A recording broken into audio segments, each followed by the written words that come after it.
সোণাপুৰ উচ্চতৰ মাধ্যমিক বিদ্যালয়ৰ অধ্যক্ষ সুৰী দেৱী গোস্বামীৰ বিদায় সম্বৰ্ধনা অনুষ্ঠান 1987 চনত শিক্ষকতা জীৱনৰ পাতনি মিলি 2014 চনত সোণাপুৰ উচ্চতৰ মাধ্যমিক বিদ্যালয়ৰ অধ্যক্ষ হিচাপে দায়িত্বভাৰ গ্ৰহণ কৰা সুৰী দেৱী গোস্বামীয়ে আজি বিদ্যালয়খনৰ পৰা আনুষ্ঠানিকভাৱে কৰ্মজীৱনৰ অৱসৰ গ্ৰহণ কৰে। যাৰ পৰিপ্ৰেক্ষিততে আজি সোণাপুৰ উচ্চতৰ মাধ্যমিক বিদ্যালয়ৰ নৱনিৰ্মিত বিদ্যালয় ভৱনটোৰ প্ৰেক্ষাগৃহত অনুষ্ঠিত হয় বিদায় সম্বৰ্ধনা অনুষ্ঠানৰ সভা। এই সম্বৰ্ধনা অনুষ্ঠানৰ আৰম্ভণিতে বিদ্যালয়খনৰ ছাত্ৰ ছাত্ৰীসকলে শোভাযাত্ৰা কৰি গুৰুক আদৰি আনে। উল্লেখ্য যে সোণাপুৰ উচ্চতৰ মাধ্যমিক বিদ্যালয়ৰ উচ্চতৰ শিক্ষাৰত তথা সৰ্বাংগীন উন্নয়নৰ ক্ষেত্ৰত উল্লেখযোগ্য ভূমিকা গ্ৰহণ কৰা তথা এই ক্ষেত্ৰত অপ্ৰাণ চেষ্টা অব্যাহত ৰখা বিদ্যালয়খনৰ অধ্যক্ষা সুৰী দেৱী গোস্বামীক আজি বিদ্যালয়খনৰ শিক্ষক গোট ছাত্ৰ একতা সভা প্ৰাক্তন ছাত্ৰ ছাত্ৰীকে ধৰি অঞ্চলটোৰ বিভিন্ন দল সংগঠন অনুষ্ঠান প্ৰতিষ্ঠান আৰু ব্যক্তি বিশেষে সম্বৰ্ধনা জ্ঞাপন কৰে। ইফালে আকৌ কৰ্মজীৱনৰ বিদায় পেলাতে সম্বৰ্ধনা গ্ৰহণ কৰি আৱেগিক হৈ পৰে অধ্যক্ষাগৰাকী।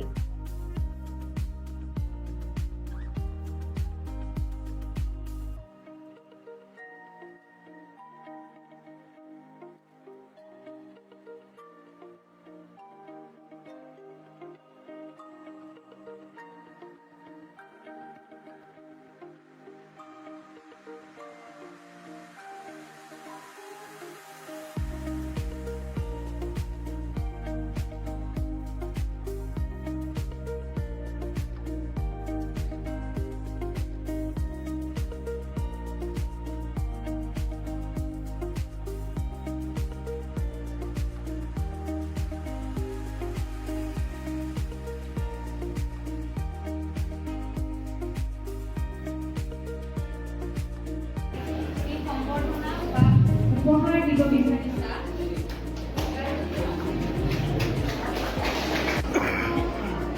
ক্লাস 6 এ সেকশন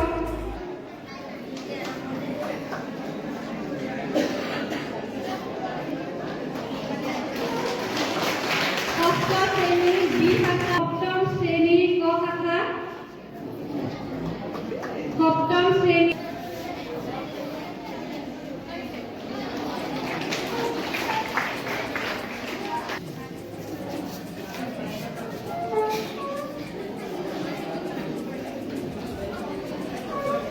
অষ্টম শ্রেণী ক শাখা অষ্টম শ্রেণী ক শাখা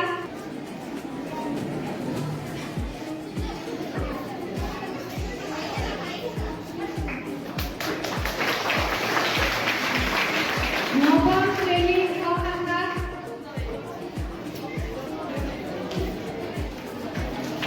নবম শ্রেণী ক শাখা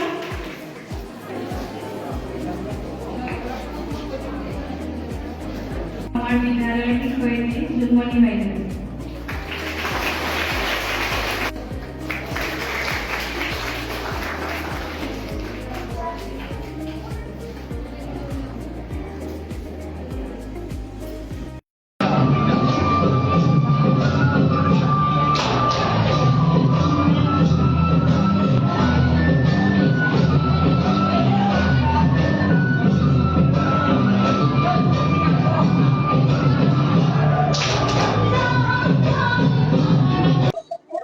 আজি সঁচাকে মোৰ বাবে অতি আৱেগিক এটা দিন।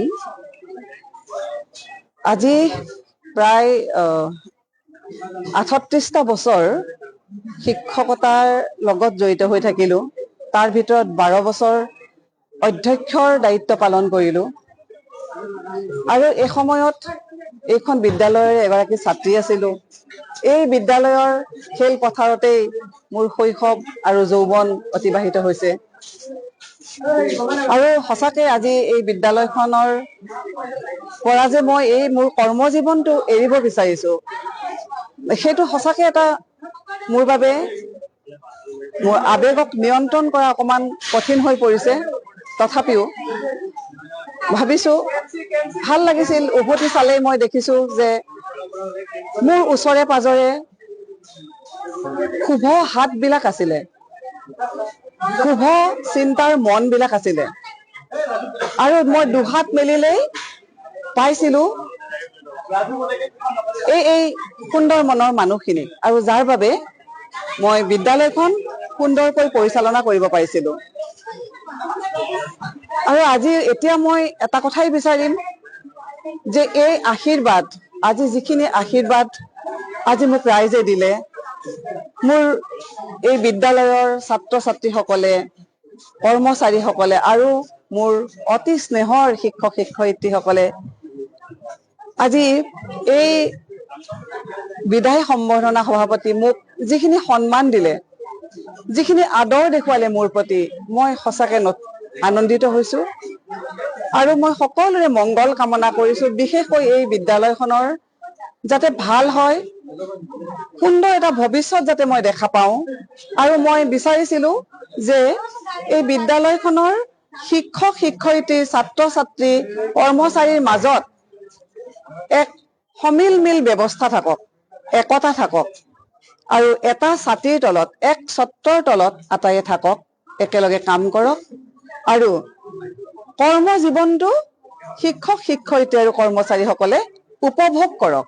আৰু মই ভাবো যিয়ে কৰ্ম জীৱন উপভোগ কৰিব পাৰে তেওঁৰ বাবে সামৰণিখিনি ভাল হয়, মধুৰেণ সমাপয়েত হয়, আৰু সেইটো সকলোৰে হোৱাটো বিচাৰিছো। ৰাইজৰ আশীৰ্বাদ মই সদায়েই বিচাৰিছো। ধন্যবাদ। সোণাপুৰ উচ্চতৰ মাধ্যমিক বিদ্যালয়ৰ অধ্যক্ষা জুইদেৱী গোস্বামী বাইদেউৰ আজি বিদায় সভা। দীঘলীয়াকৈ অধ্যক্ষ আসন শুৱনি কৰি এইখন বিদ্যালয়ক গতি দিবলৈ চেষ্টা কৰিছিল। আমি প্ৰাক্তন ছাত্ৰ হিচাপে আজি এই বিদায় সভাত উপস্থিত থাকি বাইদেউৰ অভিভাৱকত্ব, বাইদেউৰ যি আমাক শিক্ষাদান কৰিছিলে সেইসমূহক আমি সোঁৱৰণ কৰিছো। আৰু বাইদেউৰ নেতৃত্বতে এইখন বিদ্যালয়ে প্ৰাণ পাই উঠিছে।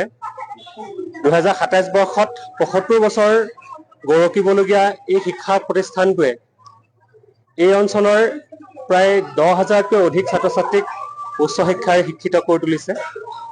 আৰু এই ক্ষেত্ৰত জুইদেৱী গোস্বামী বাইদেউৰ গুৰুত্বপূৰ্ণ ভূমিকা আছিল।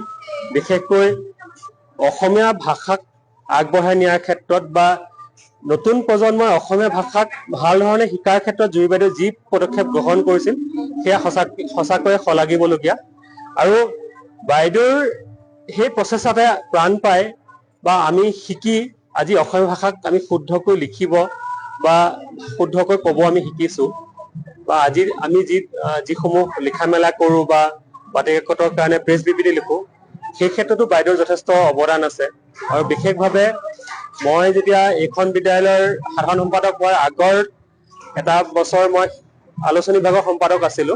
সেই বছৰটোত আছিলে এইখন বিদ্যালয়ৰ সোণালী জয়ন্তী, আৰু সেই সময়ত মোৰ বিভাগীয় তত্ত্বাৱধায়ক আছিল জুইদেৱী গোস্বামী বাইদেউ। আৰু বাইদেউৰ তত্ত্বাৱধানতে আমি সেই বছৰৰ ৰেঙনিখন উলিয়াইছিলো। গতিকে বাইদেউৰ সৈতে অজস্ৰ স্মৃতি জড়িত হৈ আছে। এইখন বিদ্যালয়ৰ পাচিৰ পত্ৰিকাক প্ৰস্তুতি প্ৰকাশ কৰাৰ ক্ষেত্ৰত বাইদেউৰ ভূমিকা আছিল। গতিকে অলেখ স্মৃতি জুই বাইদেউৰ সৈতে আমাৰ জড়িত হৈ আছে। আৰু বাইদেউৰ অনাগত দিনত শুভ হওক, দীৰ্ঘায়ু কামনা কৰিছো। বাইদেউৰ অনাগত দিনবোৰ মধুময় হওক তাৰে কামনা কৰিছো।